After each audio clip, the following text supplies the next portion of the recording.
السلام عليكم ورحمة الله تعالى وبركاته.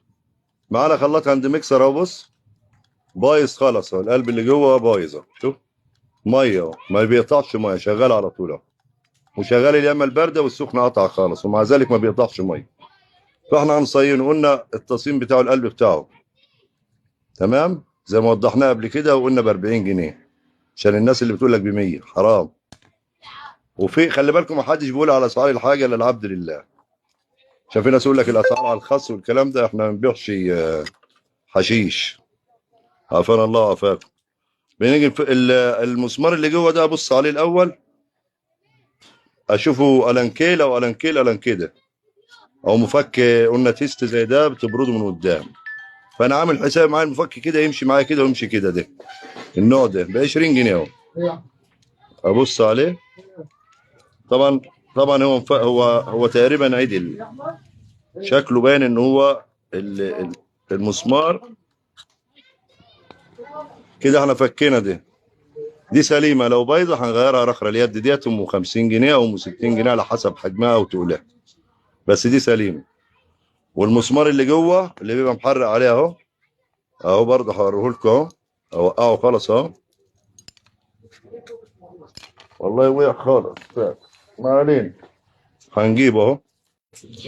المسمار بتاعه اهو طلع عدل. في منه برضه الانكيه موجود عنده، يعني ده الالانكيه اللي هو بيركب في دي اهو. اهو تمام. وفي منه العادي. ما علينا من ده. وقلنا ممكن نستبدله بمسمار زي ده سنتي ونص ونستغنى عنه خالص. ما علينا من ده. خلينا بقى الوش ده قافش، اللي هو ناس ياما بتقول بيتطبق مني ما اعرفش احله. قلت لكم قبل ما تحله هبط عليه بحاجه طريه كده داير ما يدور، عشان يرضى يفك معاه. ما فكش معاك برضه تنك مقاوح معاك شويه كده. لازم في حاجات تاخد منك صبر شويه، عشان بيبقى اصلا مجنزر، نازل عليه ميه بصابون ومجنزر. فاحنا برضه هنتننا معاه فك معايا اهو. مع الصبر كل حاجه بتيجي ليه. مليان مجنزر اهو.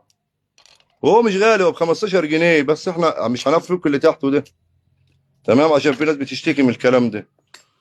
قلنا مفتاح اهو، مفتاح اللي هو ال 30 بتاع الانبوب، يعني موجود في كل بيت، ما انتش محتاج انك تشتري من بره او تقول ما عنديش عيد. شلنا الوش ده اهو، الوش ده انشاله. القلب البايظه، في ناس بتقول لك القلب انا مش عارف اطلعه متكسر جوه. متكسر طلعه بمفك، ما كده كده مش عايزينه. اتاكد ان ما فيش بواقي منه هنا، يعني ما عادلوش بواقي. قلت لكم البنزين بقى لما نجيب القلب القديم الجديد، شايفين البنزين دول مش باينين ليه؟ عشان بس ايوه البنزينه واحد باين منهم او التاني اهو. بنزين البيض الصغيرين دول هيباتوا جوه. عشان الناس اللي ما شفتش الفيديو اللي فات، الانطره مضايقاني ليه كده. شفتوا هنا اهو، في هنا اهو فجوه اهي وفجوه اهي. اهي لازم تبيتهم هنا في الفجوتين دول، تظبطوا وتاكد انه بات. ان ما باتش في الفجوه مش هيشتغل معايا، هيجيب ميه من الصباع. خلي بالك من الحته دي كويس، عشان في ناس بتقول لك ركبناه وجاب ميه. يبقى ما باتش في المبيت صح بتاعه. وتربط الصاموله دي وتحط صبعك كده وانت بتربط عشان ما يطلعش من المجرى بتاعته. تمام خلاص كده ربط اهو. كده احنا ما غيرناش الا القلب ب 40 جنيه. والله ما انت محتاج سباك، ولا يقول لك جاي لك بكره ويضحك عليك، ولا جاي لك بعد، ولا الكلام الفاضي ده. تركب الوش اهو، اللي هو احنا كنا اللي غلبني شويه في الحل، بس طلع برضه اهو ما اتطبقش، عشان ما غرمش الزبون حاجه. خلاص كده الخلاط اشتغل معايا. سامعين يا باشا؟ فاضلش غير ان انا اربط المسمار وخلاص. هقوم طالع اهوت بالمسمار ربطه، مركب المسمار اهوت في الالانكيه، رافع بوز الخلاط لفوق كده وتحت اهو. مثلا لا، برفع لفوق عشان اعرف اربطه. ومن غير ما ابص، من غير ما ابص هنشن اهو واربط. اتاني اربط لما يقف معايا يبقى زنق على القلب. تمام كده. تمام يا باشا كده.